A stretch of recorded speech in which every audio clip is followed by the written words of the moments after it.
We're taking a peek into geek culture and sharing our top 10 fandom favorites. Let Your Geek Side Show presents Geek Culture Countdown. Hey guys, this is Kitty. And this is Susan. And we're coming to you from Sideshow HQ. Woot woot. So welcome back to the Geek Culture Countdown. Today we are headed back to class and schooling you on the top 10 fictional schools. We've done our homework and compiled a list of some of the most prestigious prep academies and borderline lethal boarding schools that pop culture has to offer. Listen along to find out if your favorite esteemed educational institution makes the grade. Let's get started. So we mostly stuck, I was looking at the list, and we mostly stuck with like not sitcoms. Yes, there were a lot that we went through because a lot of shows take place at a school. Like a fake school, like Boy Meets World, Mean Girls, Riverdale.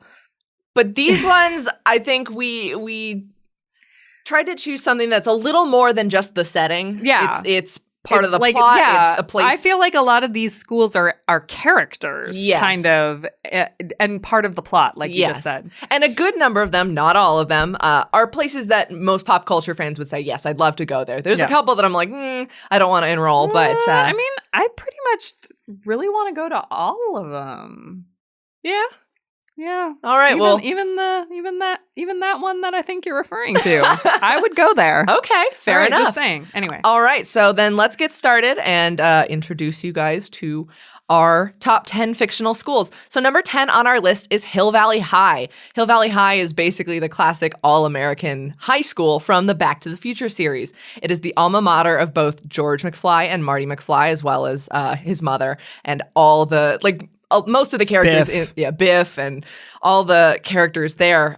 But this school has gone through many iterations that we see in the franchise. And because every time they go back in time, they change it a little. And in almost every universe, it stands the test of time. In the alternate 1985, where Biff controls Hill Valley, the school did burn down in 79. But for the most part, it stands. And of course, in 1955, Hill Valley High was the host to the Enchantment Under the Sea dance. And then in 1985, they hosted Battle of the Bands. So basically, the school does stand through most of every time that they rewrite the future in Back to the Future. The school mascot is the Bulldogs. And so I think this one is fun. And while it is a setting, it does change with the story and does reflect and is the host to some very important things. Like Johnny Be Good being written, supposedly. So Hill Valley High is number 10 on our list. Number 9 is another school that is kind of a setting, but also a character, I would say. Sitting atop the Hellmouth, Sunnydale High is where Buffy learned to slay. Like other stuff happened. Was that like a class she enrolled in? Yeah. How to slay. No, it's not at all. She's the Slayer. There's one in every generation, Kitty. Oh my God. Okay, but when Slayer is born. When you see some of the classes that these other schools offer, like you wouldn't be surprised if she slaying has to 101. take math. Okay. This is like a literal school. Okay. And then it just happens to be on top of a Hellmouth, and therefore they need a Slayer. Tons of other stuff happens, but like really the slaying is the big part of it.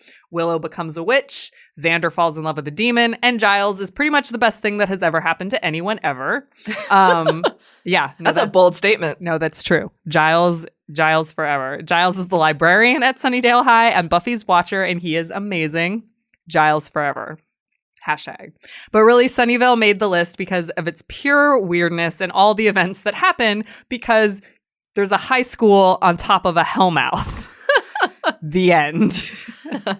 So yeah, number 9 is Sunnydale High. All right, number 8 on our list is Springfield Elementary. Springfield Elementary is the elementary school in The Simpsons, though we're not quite sure which Springfield it's in. The school is often the site of Bart Simpson's pranks. It's most famously seen in the intro of every Simpsons episode where Bart is writing lines on the chalkboard. Very famous intro sequence. The school is always underfunded. The students are always underperforming, but I mean, there are some bright stars. We do have Lisa Simpson and Martin Prince, and of course, all the rest of the kids like Milhouse and Jimbo and Nelson. All those fun and delightful delinquents in Springfield. And it's where groundskeeper Willie lives. I was going to say, and some of the notable faculty also include Seymour Skinner and groundskeeper Willie. Their mascot is the purple puma.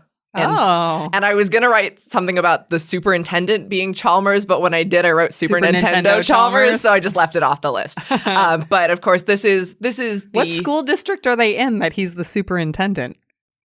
I don't know. That's a good question. I don't know. Any Simpsons fans out there care to venture? I wonder because they've always been so cagey about locating Springfield in a specific zone. But, and this is a little edgier than your average elementary school. Like, not edgy, but like, the kids are... No, it's pretty consistent. I was going to say, is it though? Is it? It's pretty close. Yeah. All right. So Springfield Elementary is number 8 on our list. Number 7 on our list is Midtown High. Midtown High, also known as the Midtown School of Science and Technology, is not only the alma mater to Peter Parker, but also to Liz Allen, Cindy Moon, and Jessica Jones. Woo! I always love that little tidbit because people forget that she went to school with them. It blows my mind that she and Cindy would have technically been in the same class. Yeah, she and Cindy would have been in the same class. That's so bizarre. Anyway. So one of the reasons the school made the list is because not only does it exist in the 616, but also the Ultimate Universe, where you have characters like Gwen Stacy, Mary Jane Watson, Eddie Brock, and Harry Osborn attending the school as well.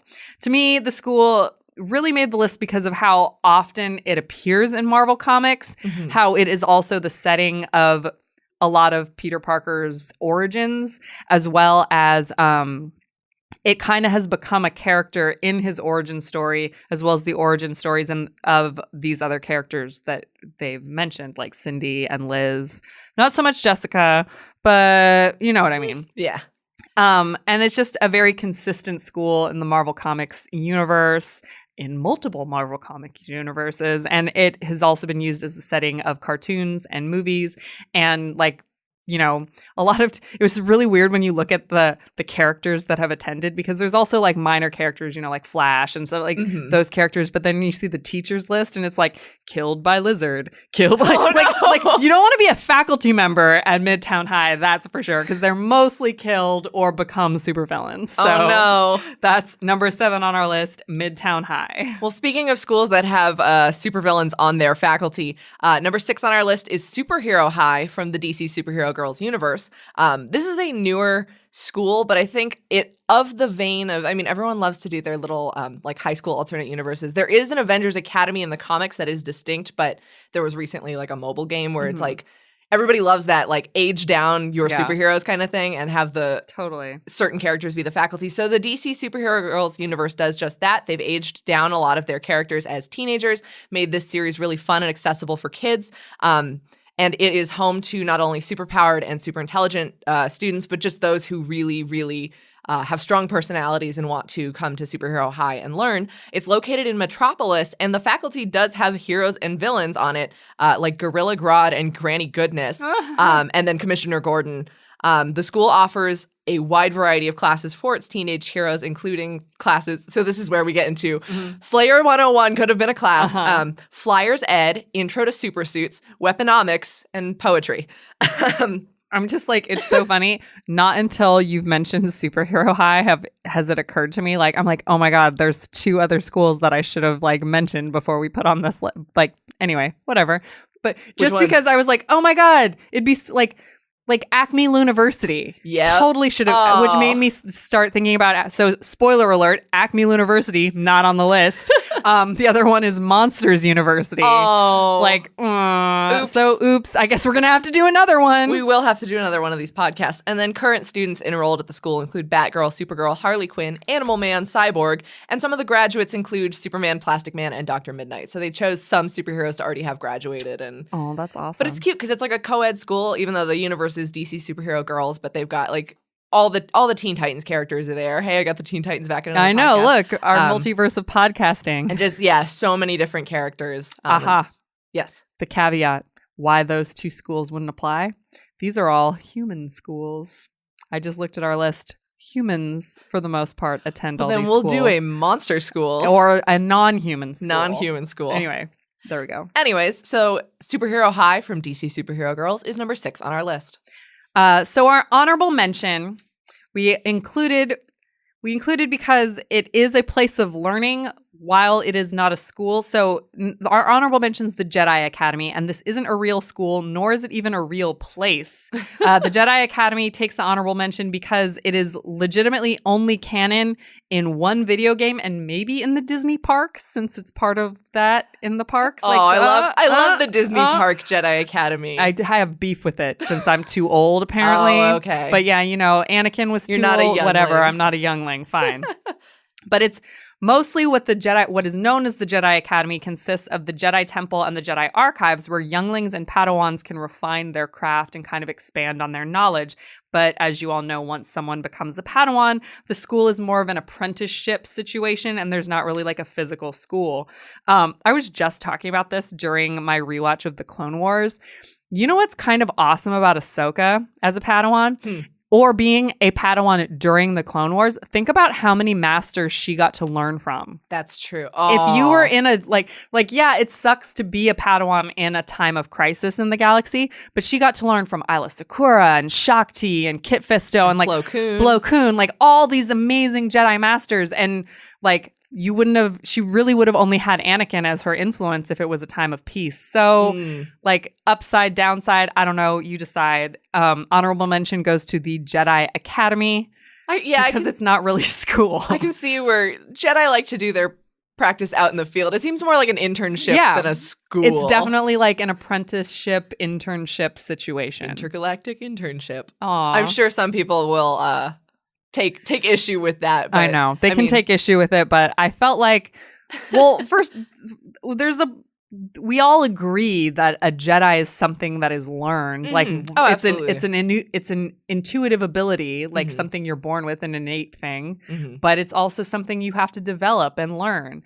So, there is learning involved, hence schooling, hence honorable mention. All right. There we go. I also have to do number 5.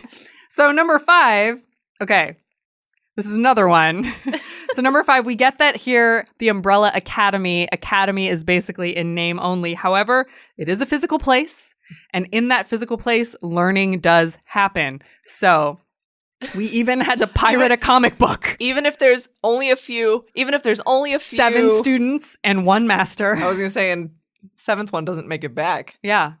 So anyway, it's a very small student It's a very body. small school, but the Umbrella Academy, okay. But the Umbrella Academy is, a place of learning where the survivors there were debatable somewhere between 43 and 47 random children born with superpowers. 7 of them survived and were, 6, 7. 7 did survive. Yeah, okay. And they were taken in by Sir Reginald Hargreaves, and he kind of taught them how to be a team that would be able to save humanity from destruction. So this is a comic from 2007 by Gerard Way and drawn by Gabriel Ba. It's about to become a Netflix series. Yes. It looks so effing good, but it's mostly like it's like homeschooling is what it kind of is. Yeah, it kind of is a homeschool situation. They're all an adopted family. They're all learning how to use their powers. They don't always get along, but they do have to form a team. So number 5 is the Umbrella Academy. All right. Speaking of comic book schools that people don't really get along, number 4 on our list is King's Dominion. It has a longer name that I couldn't quite write down because some of the there was some weird word in there, but not to be confused with a real-world amusement park called King's Dominion. This is the lethal boarding school that teaches the children of murderers and mob bosses how to be even more deadly in Rick Remender and Wes Craig's Deadly Class from Image Comics.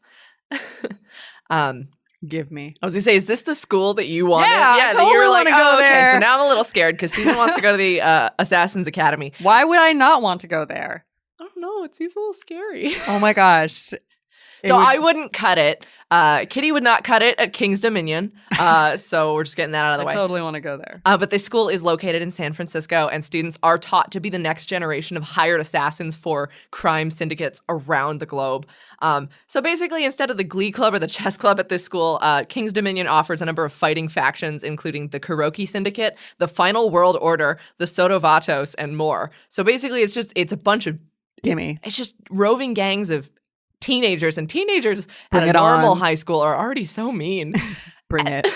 I survived high school once. I'll do it again. Oh my God. Surviving at King's Dominion is extra credit. And Deadly Class just premiered. It's now a live action series on the Sci-Fi Network. Oh my God. Which is so bizarre. Like, I know. It's real. This is love a really cool time for comic book television. Heck yes. And so to be fans of anything. Yeah, because basically you could throw a dart at your local comic book store and the dart would probably land on a book that's about to be turned into a movie or a television series. Fantastic. But so just read everything and you'll eventually see it on TV. Yes. And so the Deadly King's Dominion is number 4 on our list.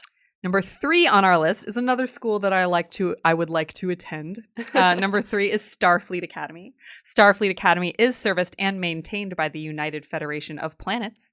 Founded in 2161, Starfleet is also in San Francisco. Well, not technically San Francisco, but it's near the Golden Gate Bridge in the Fort Baker area. There have been other campuses that have been mentioned in various Star Trek iterations that are around the globe. Like one was mentioned that he went to Starfleet Academy in France. Mm-hmm. And so while the locations of Starfleet Academy happen to be on Earth, it services all types of alien life. Any planet in the United Federation of Planets can send any promising member to the Academy. They can apply for it, and then it kind of feeds directly into Starfleet. Ooh. So the Academy's motto is Ex Astris Scientia, which translates to From the Stars, Knowledge. Aw. I know. My friend has that tattooed on her. Well, that's awesome. Yeah. Is that that's Latin? That's Latin. Cool. Yeah. So number 3 is Starfleet Academy.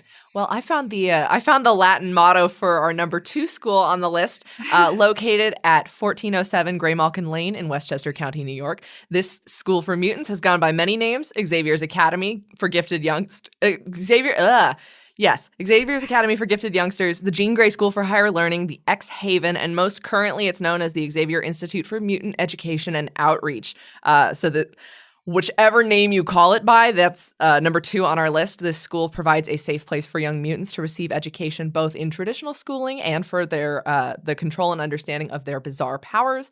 This is one of the few, this is one of the few schools on this list where like being an absolute weirdo is not only okay, but it's highly encouraged because yes. Some of the most bizarre students have come through the halls. I love the Generation X series with all the strange students and all the classes that are taught, like Xavier's like telepathy and mind classes and stuff. Mm-hmm. Kitty Pryde is currently the headmistress, but Storm has also been a headmistress. Mm-hmm. Jubilee was a teacher.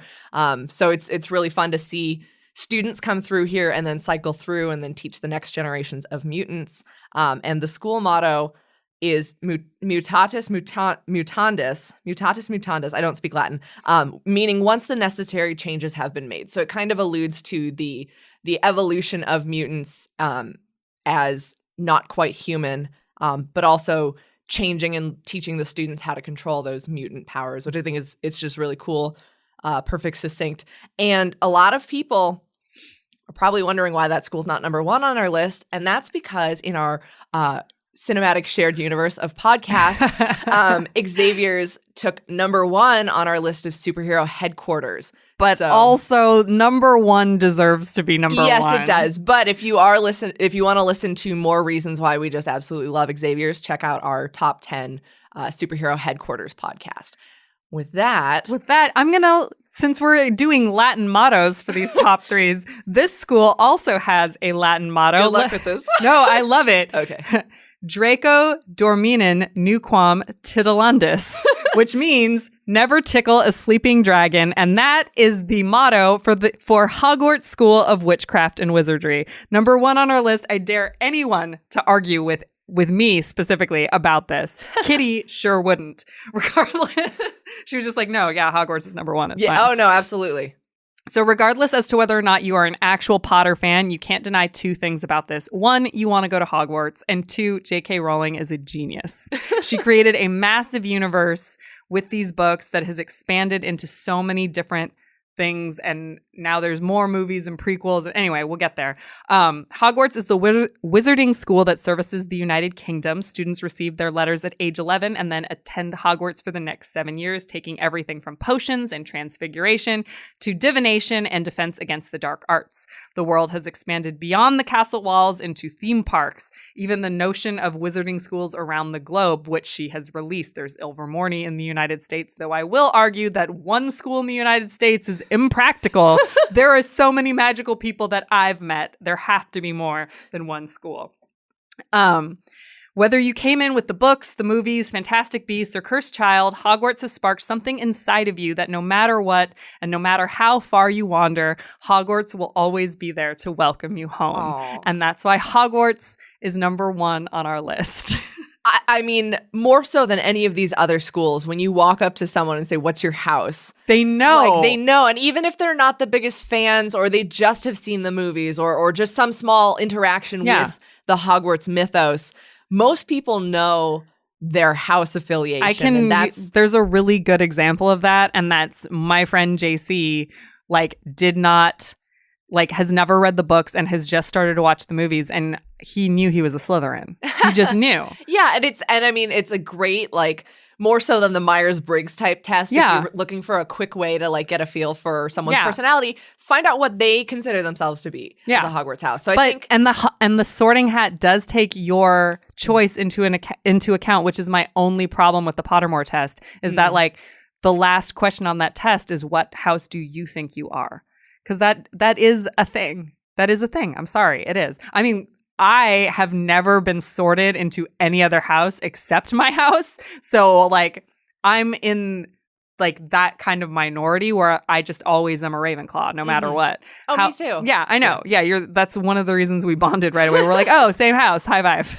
and that's one of the things. I think even though most of these schools are settings, or you're fans of the alumni of those schools, Hogwarts is the one that has really kind of permeated fiction and pop culture and the real world. Yeah. And so even if you haven't attended, you've got the uniforms, or you know where you would go in that school. Yeah. More so than any other. That's why it's number 1. I think that the fact that it transcends real life. It made generations of children go, "Oh my God, I would do that homework. Yeah. I would do that homework." Well, I love that J.K. Rowling said that we were all there. That was such a cool thing. She was like, if you think you went to Hogwarts, you went to Hogwarts. Yeah. So there you go. Number 1, Hogwarts School of Witchcraft and Wizardry. Alrighty. So that about does it for our list. So we're going to quickly recap so you guys have the full rundown. Our honorable mention is the Jedi Academy. Number 10 is Hill Valley High. Number 9 is Sunnydale High. Number 8 is Springfield Elementary. Number 7 is Midtown High. Number 6 is Superhero High. Number 5 is the Umbrella Academy. Number 4 is King's Dominion. Number 3 is Starfleet Academy. Number 2 is Xavier School for Gifted Youngsters. And number 1 is Hogwarts School of Witchcraft and Wizardry. There's so many for this and of this and Academy High. I got it. Anyways, what do you guys think? Did we get a passing grade on our latest countdown, or did we flunk this one? If we missed something that you think we're both Ravenclaws, we didn't flunk. Anyways, if you think there's something that should be on this list that we missed out on, be sure to check out our blog and send us your opinions at podcasts@geeksideshow.com. And that was our top 10 fictional schools. Do you enjoy the Geek Culture Countdown? We are proud to bring you pop culture content completely ad-free, but that doesn't mean we don't need your support to help keep us going. Please take a moment to leave us a 5-star review on iTunes, Spotify, or your favorite podcasting platform and help spread the word about our podcast. We welcome fan feedback. Email us at podcasts@sideshow.com with your thoughts and suggestions for how we can make our shows even better. Plus, tune in for our other pop culture podcasts. See your favorite comic and film characters evolve across 2 generations in the bi-weekly Then and Now podcast. Hear exclusive interviews with celebrities and pop culture industry leaders as they let their geek side show in Look Who Showed Up. Then get all the latest pop culture news with our daily briefing, a 2-minute breakdown of all the biggest geek headlines perfect for your Alexa or Google News briefings. We wouldn't exist without your continued support. Thank you for listening, and don't forget to let your geek side show.